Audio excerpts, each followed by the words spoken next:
Jay Vance completely dominated Tim Walz in their only vice presidential debate, leaving the Democrats struggling to regain footing. Kamala Harris has been steadily falling in the polls, especially in swing states, while Trump's momentum keeps growing, on with Walz's underwhelming debate performance. Both he and Harris find themselves in a tough spot with just a month left in the campaign. On this video, I'll update my 2024 electoral map to reflect the changes following the debate and analyze how the numbers are shaping up for both Harris and Trump. I'll break down which states are solidly behind each candidate and how the battlegrounds are looking as we approach Election Day. Before we get into the details, hit the subscribe button, like this video, and leave your thoughts in the comments. Thank you for your support. So first, let's go over the solid states, those where Harris or Trump will win by at least 15 points. For Harris, these are Washington, California, Hawaii, Vermont, Massachusetts, Connecticut, Rhode Island, Maryland, the District of Columbia, and Maine's 1st Congressional District. That gives her 109 electoral votes right off the bat.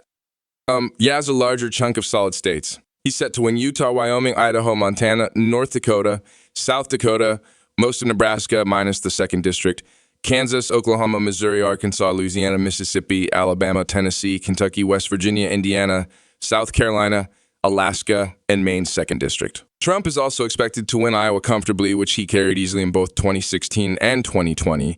With these solid states, Trump jumps to 132 electoral votes, putting him ahead of Harris.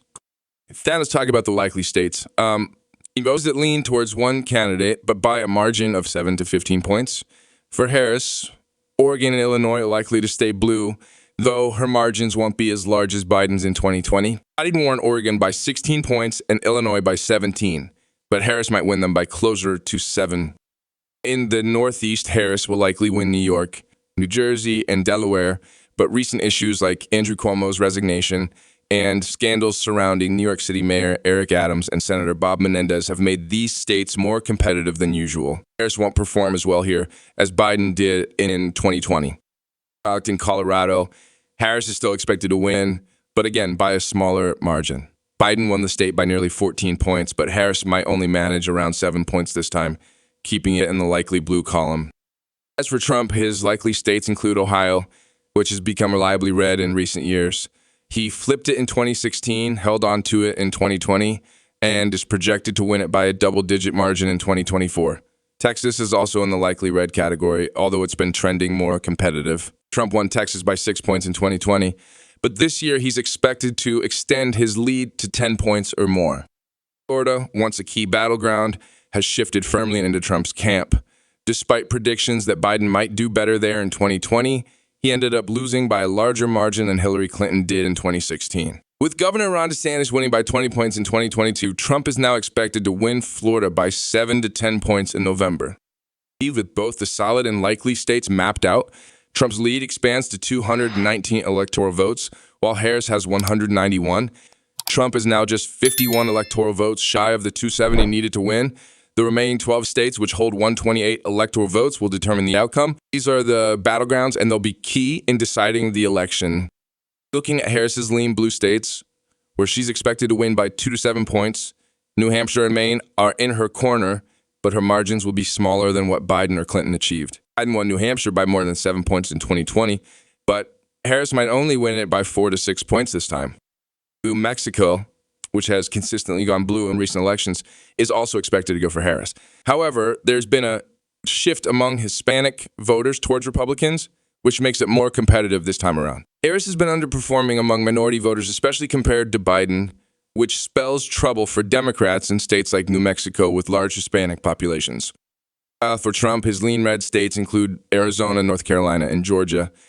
Arizona, which Biden narrowly won in 2020, is expected to swing back to Trump as he's consistently leading in the polls there. Trump has won North Carolina in both of his previous elections, and he's expected to win it again by around 3 points. Georgia, which Biden barely won in 2020, is also leaning back towards Trump. So Biden's win, there was historic. Georgia remains a conservative state, and Trump is favored to win by about 3 points. With these lean states factored in, and Trump edges closer to the 270 electoral votes he needs to win. Pennsylvania is the major swing state that both sides must focus on. It's a must-win for both Harris and Trump, and if Trump can take Pennsylvania, he's likely on his way to victory. He narrowly won the state in 2016, but lost it to Biden in 2020. However, polling now suggests Trump has regained the lead, making it a critical battleground for both campaigns. Wisconsin is another key state that leans red. Walz's poor performance in the debate didn't help Harris, and Trump's position in Wisconsin looks strong.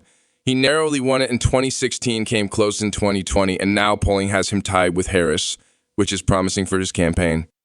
Lastly, we have the tilt states, those expected to be decided by less than 2 points. Nebraska's 2nd district is expected to tilt blue, while Nevada could be a flip for Trump. Nevada has been trending Republican, and with a GOP governor elected there in 2022, Trump has a solid shot at flipping the state. Michigan's another battleground where Trump is expected to win back the state after narrowly losing it to Biden in 2020. The last 2 states, Minnesota and Virginia, are expected to tilt blue but remain competitive.